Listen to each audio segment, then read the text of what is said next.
The COVID-19 pandemic has highlighted the frailties, frankly, of the food world and its supply chain.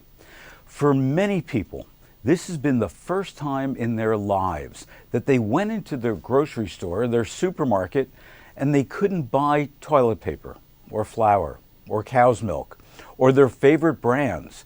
And now, the latest shortages, actually frozen pizza and pepperoni. In some stores, many shelves were bare, and shoppers felt scared. They felt shocked about the likelihood, the possibility of having no food to feed their families with. Here's the bottom line. We have a pandemic. We have an economic recession. We have global warming. We have wildfires here in California, which frankly have destroyed many farmers and ranchers, their crops, their livestock, and as a result, we have a big problem.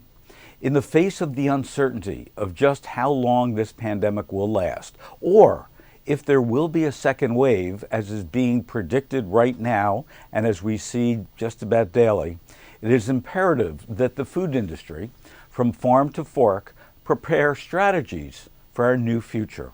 And we understand the concerns, the needs, and the emotions of shoppers.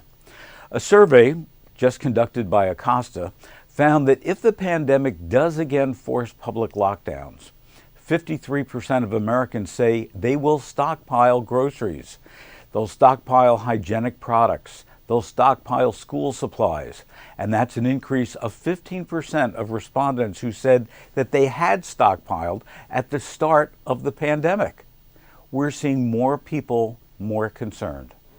Our supermarkets responded quickly, and they're trying to meet the needs of adults who are faced, frankly, with working at home while tending to the needs of their children, their school-age children in particular, who may be attending classes online or who have limited school days or wondering if their schools will even open again. All the while trying to balance out good eating habits with satisfying their family's emotional and their concerns. Forcing a new business model on supermarkets. That's where we're at right now. The shopping experience has changed, and it's changed forever, and it's changed dramatically.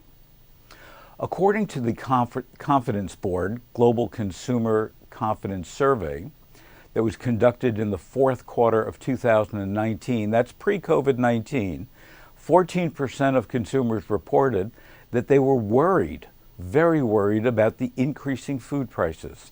And 68% of consumers said that they were already cutting back on their food purchases. Not a good sign. The new reality is, frankly, that shoppers are taking back control. They're seeking out personalized solutions.